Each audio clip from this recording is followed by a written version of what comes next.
E aí, galera, terceiro ano, tudo bem com vocês? Como é que vocês estão aí nessa quarentena, né? Espero que todo mundo esteja em casa, esteja bem, que vocês estejam aí seguindo direitinho as recomendações, se protegendo, para que tudo isso possa acabar logo, né? Para que essa situação passe e a gente possa voltar à nossa vida de antes, né? Será que tudo vai voltar a ser igual? Mas a gente espera que isso passe logo. Vou falar para vocês que estou com saudade de ir para a escola, de entrar na sala de aula, né? De olhar para essas caras de vocês aí. Essas caras não é muito bonita não, mas a gente tem saudade, beleza?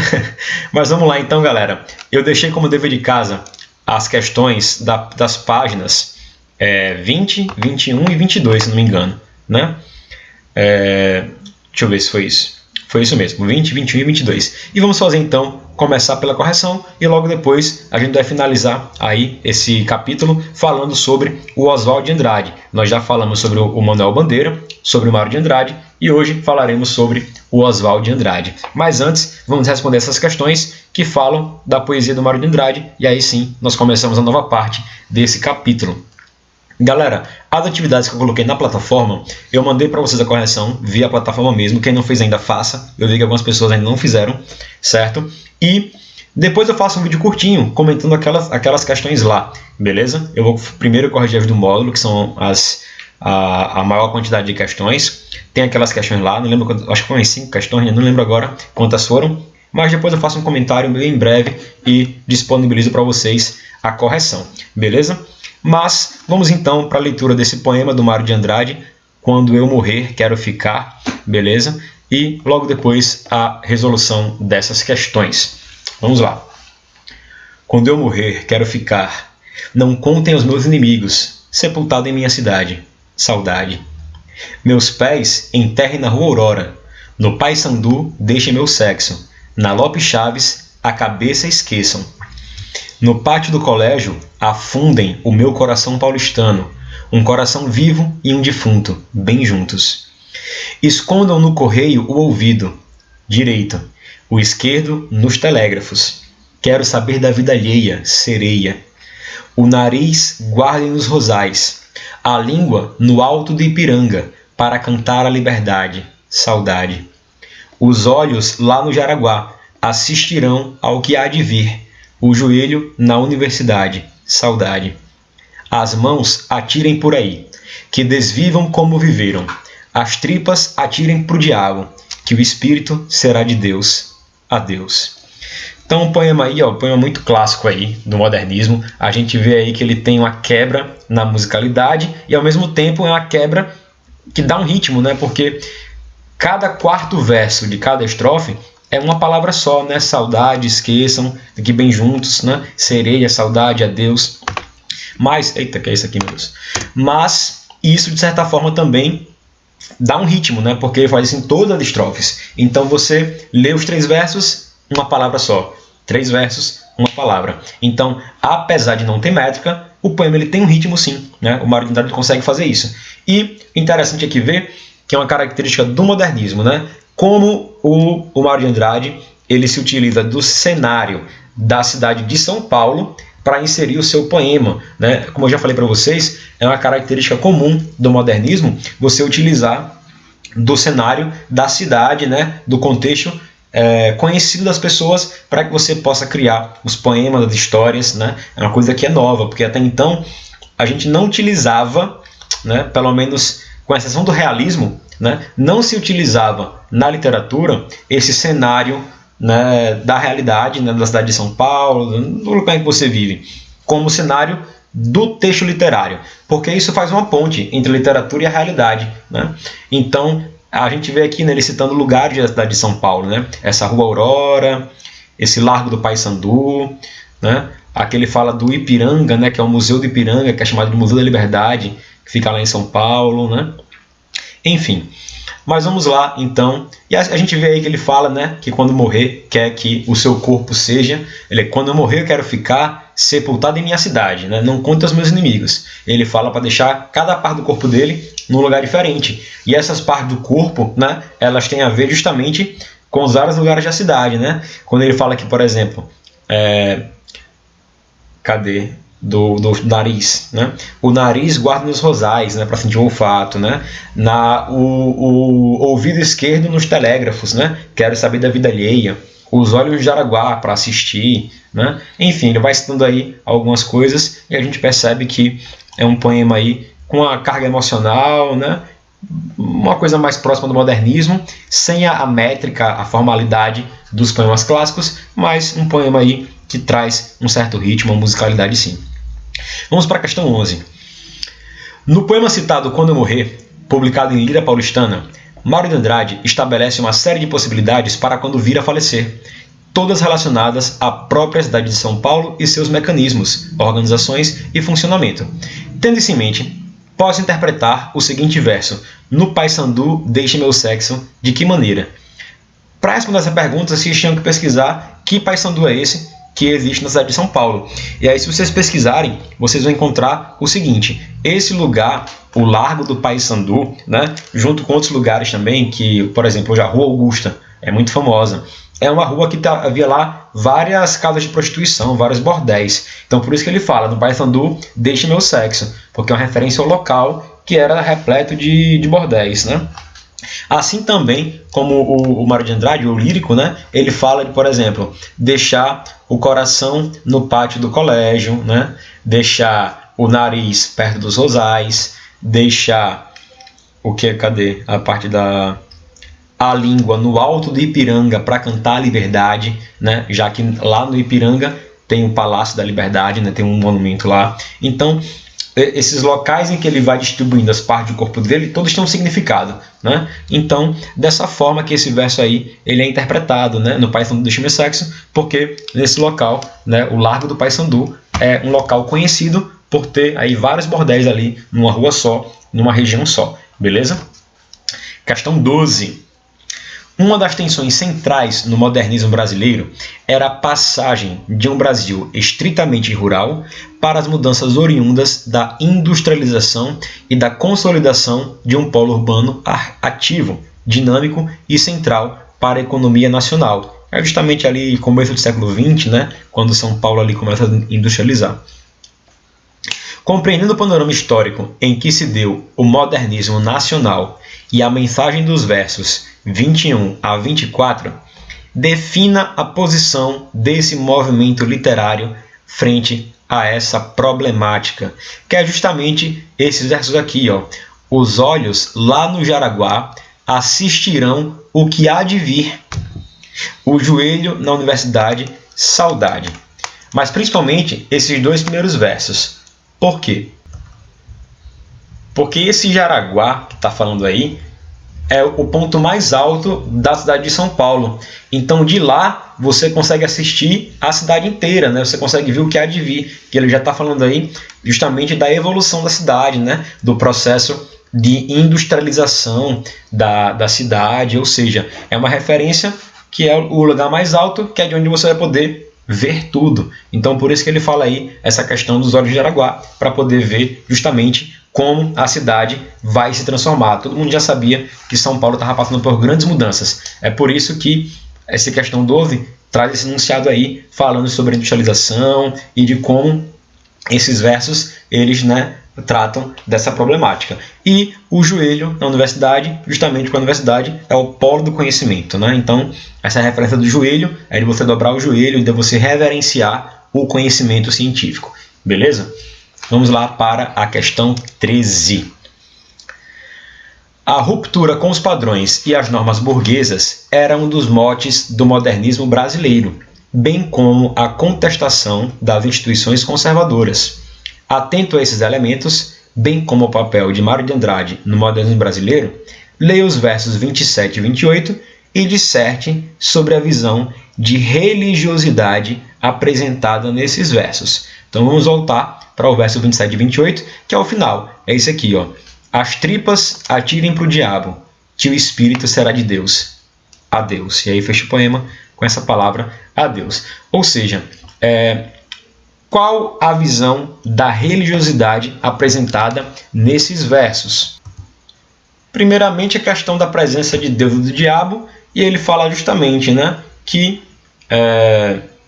ao diabo vai deixar as tripas, que não vão servir mais para nada, porque o espírito, ou seja, a parte mais importante, será de Deus. Então, apesar do modernismo, né, ter umas diferenças com aquele que é o tradicional, o Mário de Andrade ainda assim deixa uma marca de religiosidade nesses versos, nesse poema, né? Então, a visão da religiosidade, ela apresenta nesses versos ainda uma ligação, né, com o tradicionalismo da religião, beleza? O modernismo, a gente sabe que ele queria uma ruptura, mas a presença desses versos trazendo essa menção a Deus e ao diabo mostram como apesar da ruptura proposta, ainda existem marcas, né, do conservadorismo, da tradição, principalmente da religião, que é muito difícil você se desvencilhar, né, dessa carga que a religião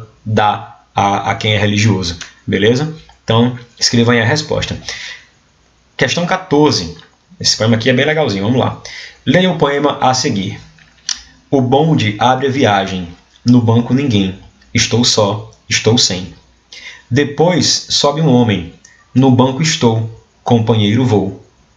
O bonde está cheio, de novo, porém, não sou mais ninguém. Então ele mostra aí 3 momentos, né, de quando o bonde abre a viagem e ele está sozinho. Depois entra um homem que o acompanha, depois o bonde está cheio e ele diz que não é mais ninguém, porque a gente entende que ele se perde no meio de tantas pessoas. Não uma perda de ficar perdido, mas uma perda subjetiva, né, de você perder a sua identidade no meio de tanta gente. Beleza? A gente percebe aqui uma linguagem bem moderna, inclusive a gente percebe que ele engole alguns conectivos, né? Depois sobe um homem, no banco estou, companheiro vou. A gente vê aí que, né, esses versos estão bem condensados, como se estivesse faltando palavras, mas a gente mesmo assim entende o sentido, né? Mas vamos lá então para a questão. Da leitura do poema, é possível deduzir que o poeta A. disserta sobre a solidão e o anonimato na cidade de São Paulo, que, por seu caráter cosmopolita, pode ocorrer tanto sozinho quanto em companhia de outros. Sim, essa letra A pode ser, sim. Justamente porque ele fala isso, né? Ele fala que no começo ele está sozinho porque ele está sozinho mesmo, né?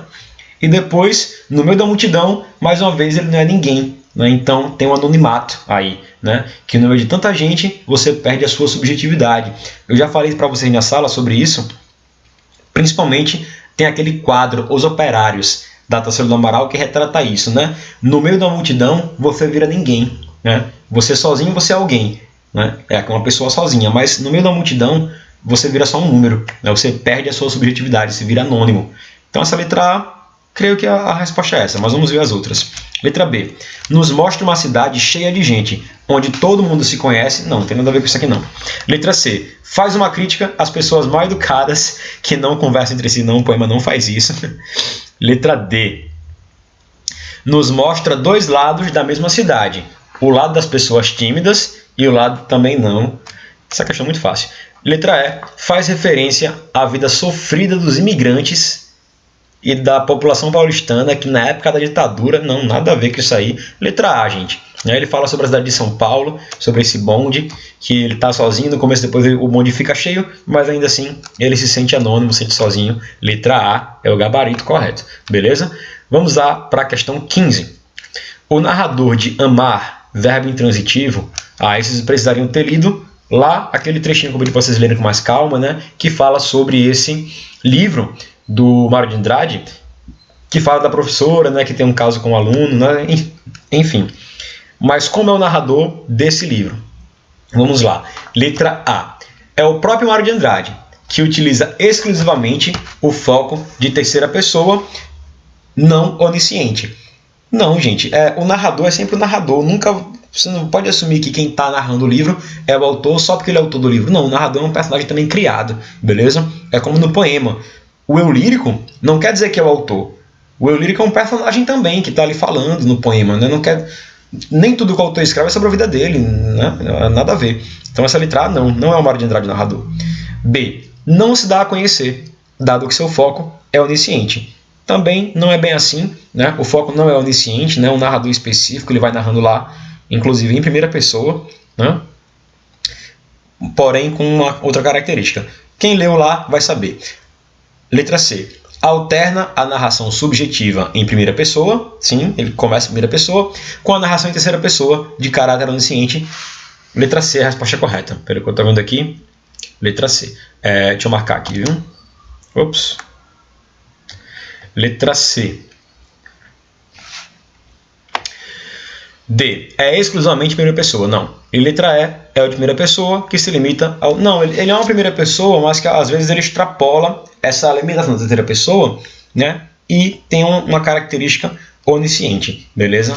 Então, como eu já falei, primeira pessoa, com caráter onisciente também, beleza? Então, letra C. Questão 16.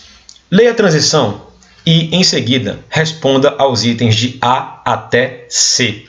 Então, vamos lá. Este é o grupo de escritores que, na década de 1920, iniciaram as experiências da renovação estética da ficção. Ele está falando sobre os modernistas, né? A galera que organizou a Semana de Arte Moderna. Era um espírito geral de experiências nos campos expressional e estrutural. Sobretudo, havia uma constante pesquisa de novos caminhos, partindo-se da concordância quanto à natureza brasileira da matéria a ser tratada artisticamente. Beleza, é isso mesmo. Letra A. Qual foi o marco histórico de maior relevo dessa renovação estética? Muito fácil. A Semana de Arte Moderna. A Semana de Arte Moderna, ela foi o grande marco histórico dessa renovação estética que foi o modernismo. Então, Semana de Arte Moderna é a resposta, né? Vamos lá, letra B. Que escritor modernista introduziu na literatura brasileira o herói sem nenhum caráter? Isso aqui foi o Mário de Andrade, no seu livro Macunaíma, beleza? Eu não falei muito disso na aula, mas eu pedi para vocês lerem, beleza? O Macunaíma é o clássico anti-herói. Macunaíma, beleza? Vamos lá para a letra C.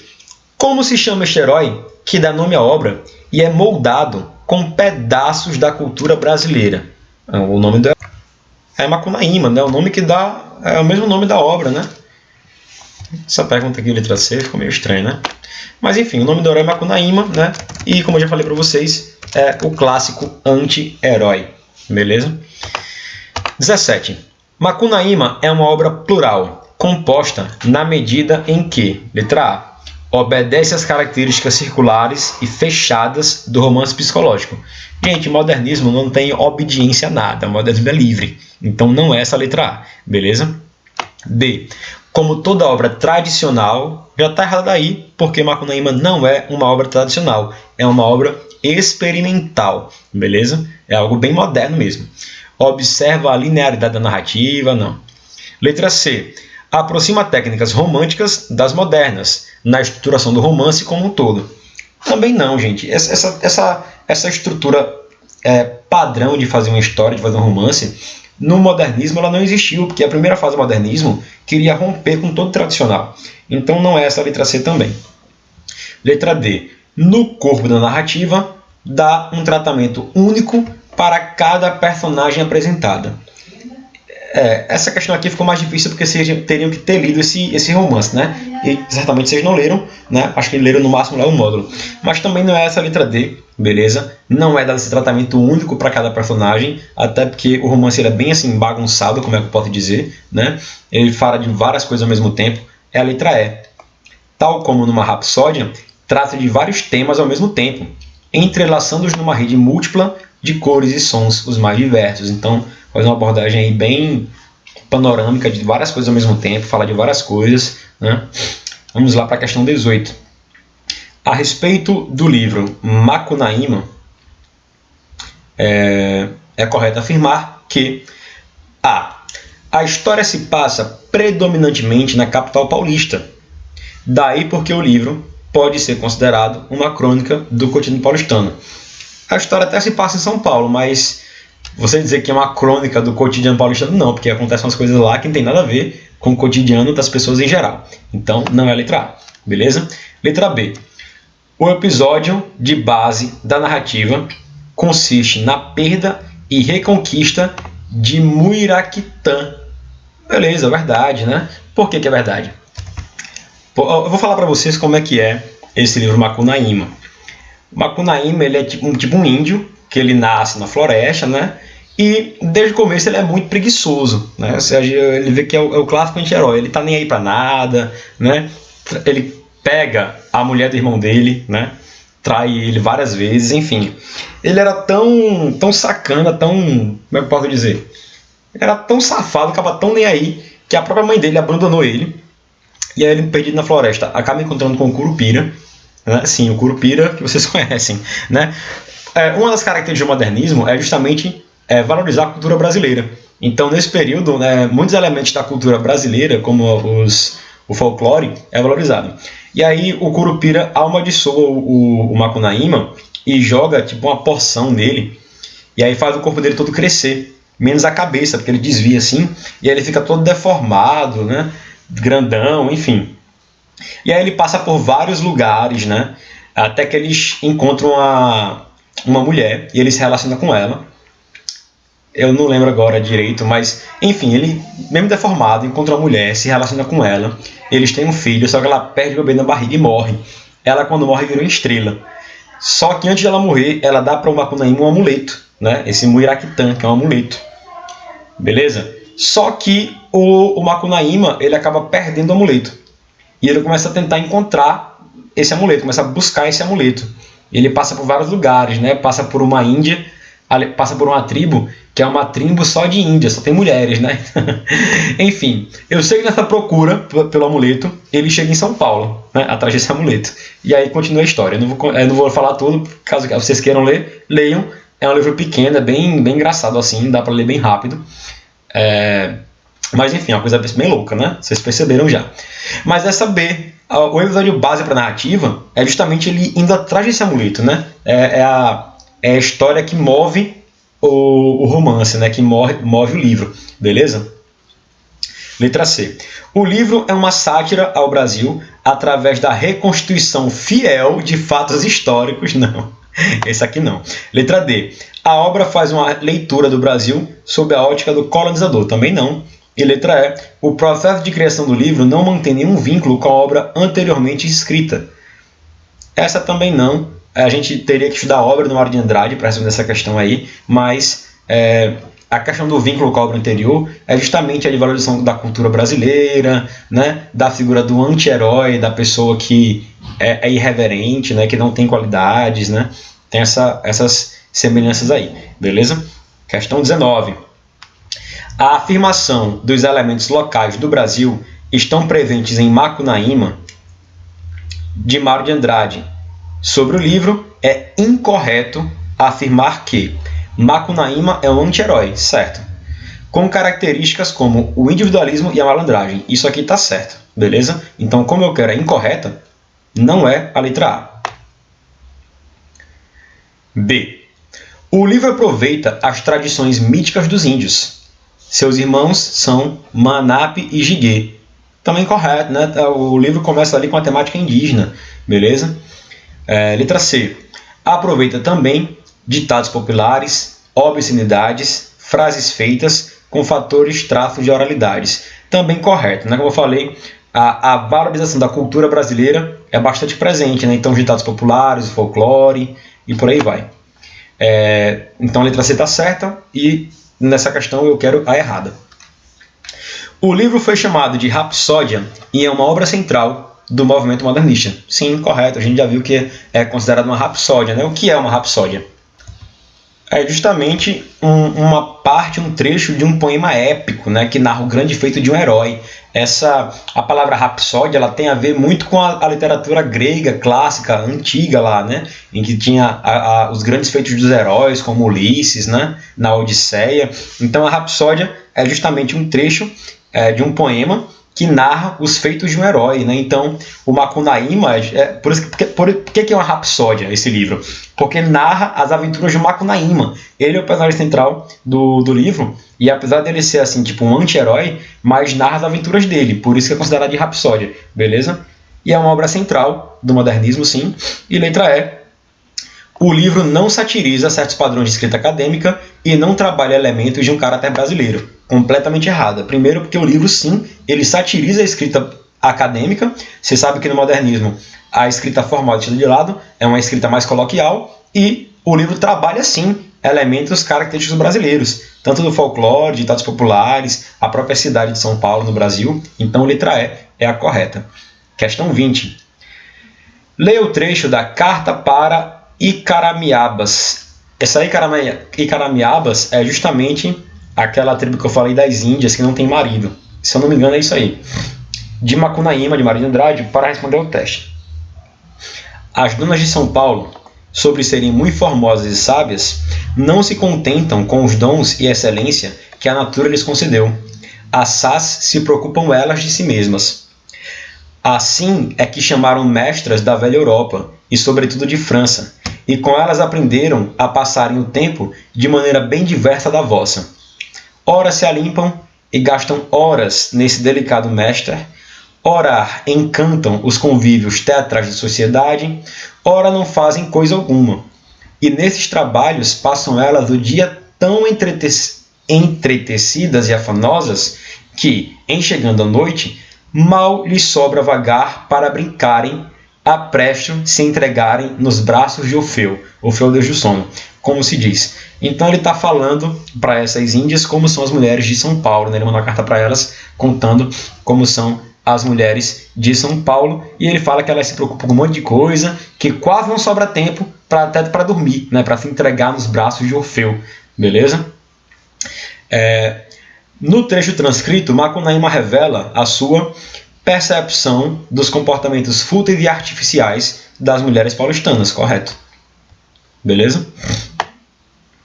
E é isso aí.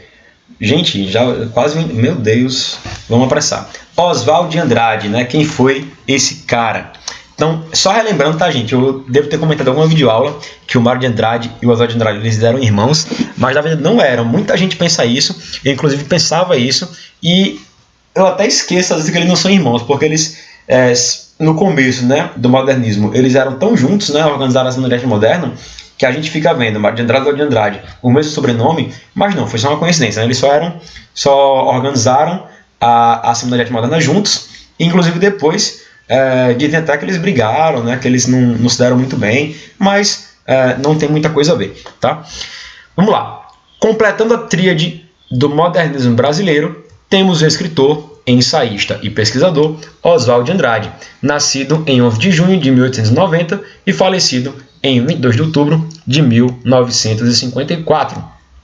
Sua importância decorre do fato de que ele propôs uma verdadeira revolução estética na literatura brasileira, rompendo com o conservadorismo nas artes, sobretudo as diretrizes do parnasianismo e simbolismo, desenvolvendo as novas bases da literatura nacional. Então é aquilo que o próprio modernismo se propunha fazer, né? Romper com o conservadorismo, romper com o tradicional, com o parnasiano e fazer algo novo.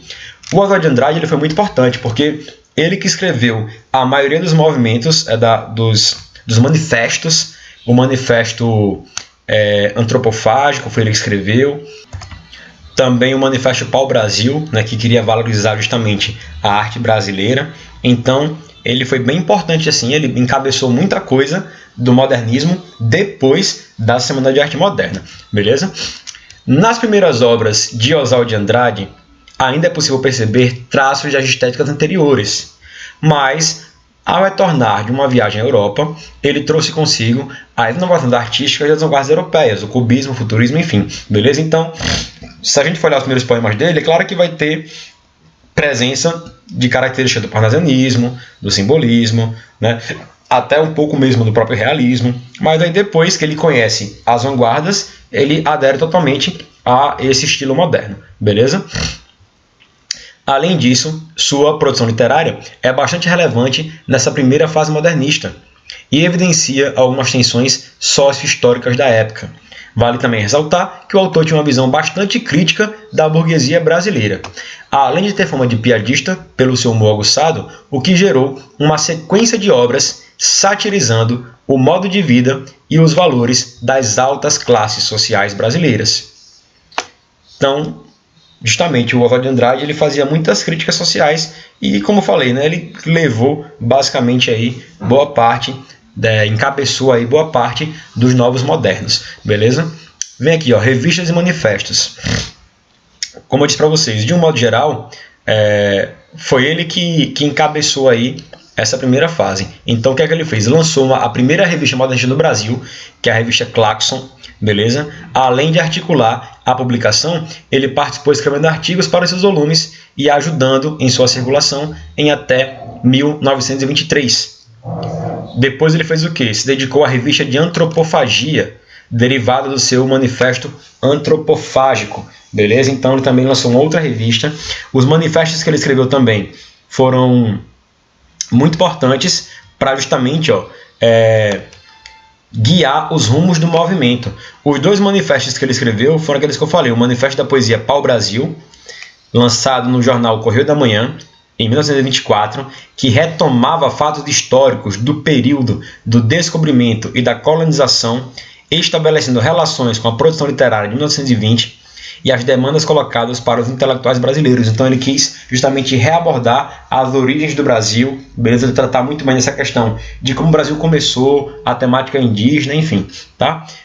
E o Manifesto Antropofágico, beleza? Que radicalizava, era ainda um avanço em relação ao movimento para o Brasil, beleza?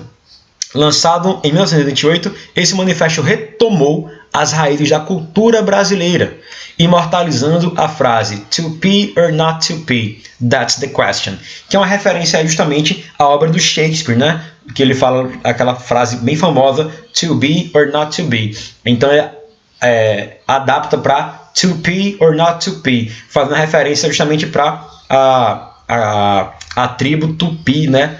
A língua Tupi, que é a língua indígena aqui do Brasil, pelo menos a maior delas, justamente dizendo que a gente devia abraçar essa nossa origem, essa nossa originalidade que vem da cultura indígena, beleza? Então, por que teve esse nome de movimento antropofágico, né? Justamente porque a antropofagia, que é a ação de você devorar o homem, né? Inclusive, o nome já tem um contexto indígena, porque alguns índios eram canibais. E esse ato do canibalismo, né, de você devorar um outro ser humano, é chamado de movimento antropofágico, né? Acontece porque os índios acreditavam que quando você comia outra pessoa, você acabava adquirindo uma parte do espírito dela, os conhecimentos, né? As riquezas, a cultura. Então, esse nome de movimento antropofágico, além de fazer uma referência à própria temática indígena da antropofagia, que é de devorar o ser humano, ainda também trazia esse significado figurado, que era devorar a cultura, né, e os valores europeus para produzir algo nacional. Ou seja, era você devorar devorar as outras coisas, né, para incorporar elas em você. Então, a ideia era justamente essa, era pegar coisas anteriores, né, várias características, vários como eu posso dizer, conceitos de estéticas passadas e misturá-las para fazer algo novo, né? Fazer algo genuinamente nacional, tá? Um pouco da poesia. Oswald utilizou-se de contribuições e inovações vanguardistas para construir uma poesia de composição fragmentária, isto é, empregou técnicas de colagem de textos e amostras de fala cotidiana. Então, acabou fazendo aí uma grande mistura aí. E esse poema dele, já que vai até no Enem, esse poema, né, justamente sobre essa questão da linguagem brasileira. Tem aí, vício na fala. Para dizerem milho, dizem mio. Para melhor, dizem mió. Para pior, pior. Para telha, dizem teia. Para telhado, dizem telhado. E vão fazendo telhados. Então, esse poema ele fala justamente das diferenças linguísticas que existem no Brasil, né? A diferença entre a escrita e a fala, que é cada vez mais gritante, né? E fala justamente sobre a importância de valorizar essas diferenças. E esse último verso aí, né? E vão fazendo telhados, que é justamente a valorização do objeto, daquilo que é concreto, beleza? Então, tem aqui uma explicação boa aqui embaixo. Ó. O poema trata das diferenças linguísticas, evidenciando as formas gramaticais, tradicional e coloquial. Por meio de uma crítica, Ovid apresenta dois Brasis em um só. Né? Os operários falando telhado, constroem telhados, isso é. Sejam eles parte importante da construção do objeto. E o que prevalece é o tradicional, é o concreto. indicando esse abismo entre o certo e o errado. Beleza? Galera, como a gente já está aí chegando num tempo aí mais forte, tem uma parte aqui que eu marquei, ó, que fala sobre a prosa do Oswald de Andrade, né? Dê uma lida nesse aqui melhor, eu vou dizer só isso aqui. A prosa dele era uma prosa mais voltada para o cubismo, né? Ele começou a sua escrita com a prosa decadentista, né? O movimento decadentista é aquele movimento já de início do modernismo, né?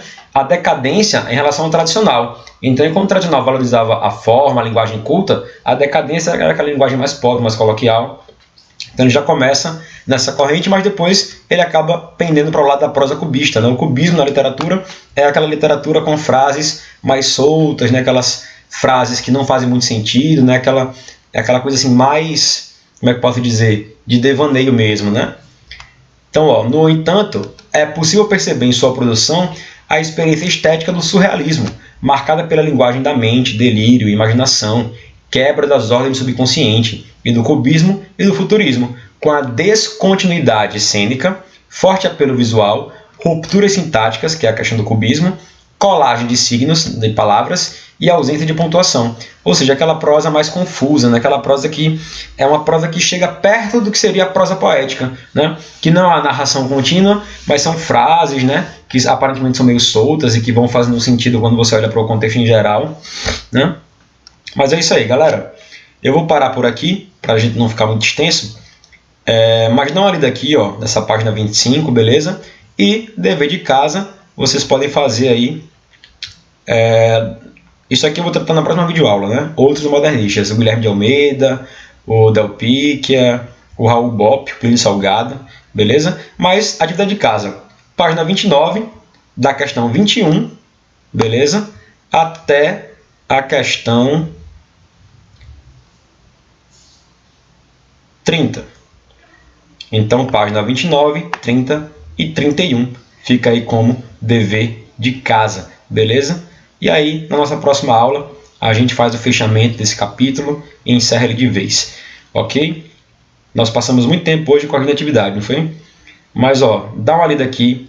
Eu vou deixar para vocês também disponível um videozinho que fala melhor sobre o Oswald de Andrade, né, já que foi ocorrido. Assistam o vídeo, façam atividade, beleza? E é isso aí. A gente se vê. Um abraço para vocês, um beijo, até mais.